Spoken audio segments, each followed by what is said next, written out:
उधर बांग्लादेश में शेख हसीना के विरोधी नेता शरीफ उस्मान हादी की मौत के बाद भड़की हिंसा के बीच कई जगहों पर हिंदू समुदाय के लोगों को भी निशाना बनाया गया। इसकी सबसे खौफनाक तस्वीर राजधानी ढाका से करीब 110 किलोमीटर दूर बसे मेमनसिंह इलाके से सामने आई और वहां भड़की हिंसा ने ऐसा रूप ले लिया जिसे देखकर बांग्लादेश में बसे हिंदुओं की रूह कांप गई। वहां भीड़ ने दीपू चंद्र दास नाम के युवक की हत्या करने के बाद उनके शव को पेड़ से लटका दिया और उसमें आग लगा दी।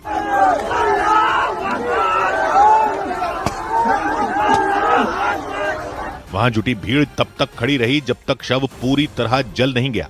जलते जलते शव पेड़ से नीचे गिर गया तब भी वहां जुटे लोग नारे लगाते रहे।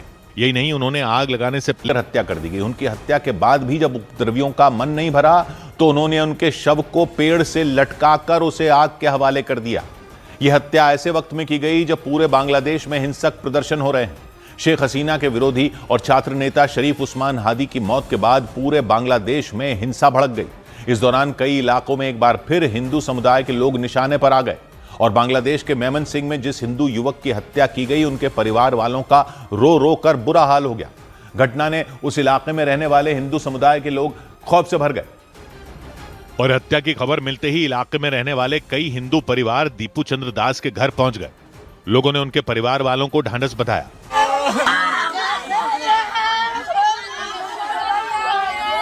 जानकारी के मुताबिक हिंसा में शामिल भीड़ ने जिस युवक की हत्या की वो कपड़े बनाने की एक फैक्ट्री में काम करते थे। वो जब फैक्ट्री से अपने घर लौट रहे थे तभी सैकड़ों की तादाद में इकट्ठा हुए लोगों ने उन्हें पकड़ लिया और उनकी पीट पीट कर हत्या कर दी। घटना के बाद से ही मेमनसिंह के उस इलाके में भयंकर तनाव का माहौल बन गया और शरीफ उस्मान हादी की मौत के बाद भड़की हिंसा की आग बांग्लादेश के दूसरे सबसे बड़े शहर चटगांव तक भी फैल गई। वहां भी हिंदू विरोधी प्रदर्शन शुरू होते ही सैकड़ों की संख्या में लोग सड़कों पर उतर आए और ऐसा लगने लगा और सीधा भारतीय सहायक उच्चायोग के दफ्तर के सामने पहुंच गए। वहां जाते ही उपद्रवियों ने पथराव शुरू कर दिया।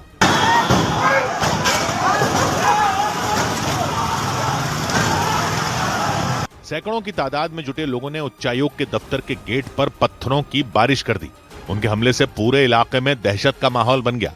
उस वक्त बांग्लादेश की पुलिस भी वहां मौजूद थी, लेकिन पुलिस वाले दफ्तर के नजदीक चुपचाप खड़े रहे। इस दौरान उन लोगों ने जमकर पत्थरबाजी की। काफी देर तक वहां इसी तरह बवाल होता रहा और ऐसा लगने लगा कि वो लोग भारतीय सहायक उच्चायोग के दफ्तर के अंदर दाखिल हो जाएंगे। ऐसी स्थिति बनते देख बांग्लादेश की पुलिस ने कार्रवाई शुरू की और वहां इकट्ठा हुए उपद्रवियों को खदेड़ना शुरू किया। पुलिस ने उन्हें हटाने के लिए एक के बाद एक कई आंसू गैस के गोले दागे। इसकी वजह से वहां चारों तरफ धुआं फैल गया।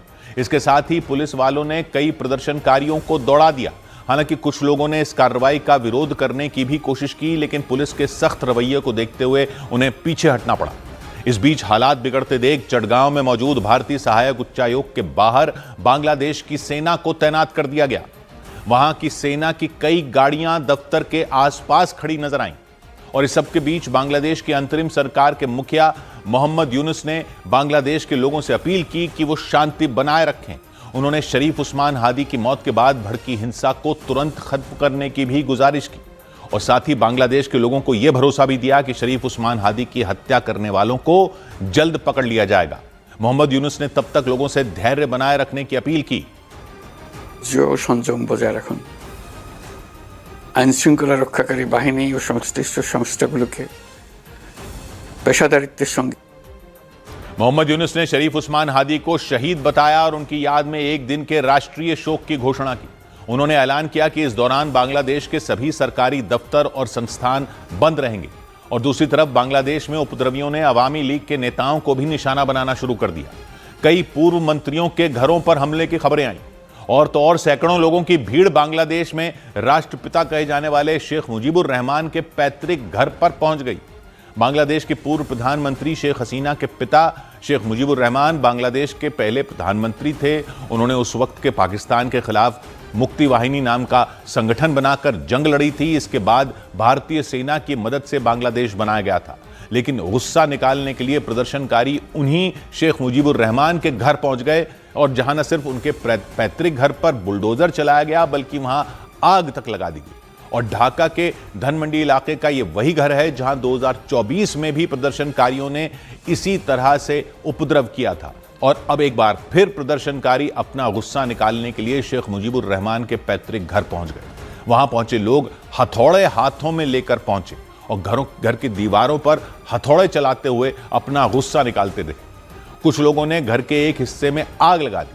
भीड़ ने उस खंडर जैसे मकान को मलबे में तब्दील करने पर भीड़ तुली दिखी। शेख मुजीब के उस घर में 2024 के आंदोलन के दौरान बड़े पैमाने पर भी तोड़फोड़ हुई थी। तभी से वो घर एक वीरान इमारत जैसा है। घर की बची हुई दीवारों और ईंटों तक को शेख मुजीब की निशानी के तौर पर देखा जाता है, जिसे बांग्लादेश से मिटाने के लिए आंदोलनकारी ढाका के इस इलाके में पहुंच गए। इसके अलावा बांग्लादेश की शेख हसीना की सरकार में शिक्षा मंत्री रहे मोहिबुल हसन चौधरी के घर पर भी प्रदर्शनकारी पहुंच गए और उन्होंने मोहिबुल चौधरी के घर पर आग लगा दी। मोहिबुल चौधरी के घर की सुरक्षा के लिए वहां पुलिस की तैनाती पहले से थी, लेकिन प्रदर्शनकारियों को पुलिस रोक नहीं पाई। पूर्व मंत्री के घर के गलियारे से आग की लपटें उठती दिखाई दी। मोहिबुल चौधरी ने यूनुस सरकार पर जानबूझकर साजिश के तहत दंगे भड़काने का आरोप लगाया। The Yunus regime wanted to instigate his extremists and their handful of followers with the help of other fanatic political parties and start a riot across the country. Awami league का आरोप है कि जानबूझकर यूनुस सरकार दंगे भड़का रही है। आरोप यह भी लगाया गया कि इस दौरान सेना और पुलिस को कोई कार्रवाई न करने को भी कहा गया। यानी उस्मान हादी की हत्या के बाद पूरा बांग्लादेश उबल पड़ा। कई शहरों में दंगे भड़क गए, आगजनी और तोड़फोड़ की गई, जिसके लिए वहां अवामी लीग के नेताओं को जिम्मेदार बताया जाने लगा। जबकि आंकड़े ये बताते हैं कि बांग्लादेश में शेख हसीना के तख्ता पलट के बाद से ही कानून व्यवस्था के हालात बेकाबू होते रहे हैं। 15 महीनों में वहां 4800 से ज्यादा हत्याएं हो चुकी हैं। महिलाओं और बच्चों के खिलाफ हिंसा की 1700 से ज्यादा घटनाएं दर्ज की गई हैं। अपहरण, चोरी और लूट की घटनाएं भी पिछले सालों के मुकाबले कई गुना बढ़ गई हैं। लेकिन आरोपों के मुताबिक अपराधों पर लगाम कसने में यूनुस सरकार पूरी तरह नाकाम रही। यानी छात्र नेता उस्मान हादी की हत्या वहां खराब कानून व्यवस्था का पहला उदाहरण नहीं था, लेकिन शेख हसीना के तख्ता पलट में अहम भूमिका निभाने वाले उस्मान हादी की हत्या के बाद बांग्लादेश का सियासी पारा चढ़ गया और वहां 2024 जैसी हिंसा भड़क उठी। 2024 में भी वहां अवामी लीग के खिलाफ भड़का छात्र आंदोलन हिंसक हो गया था और उस वक्त की चुनी हुई प्रधानमंत्री शेख हसीना को न सिर्फ कुर्सी छोड़नी पड़ी थी, बल्कि अपनी जान बचाकर देश भी छोड़ना पड़ा था।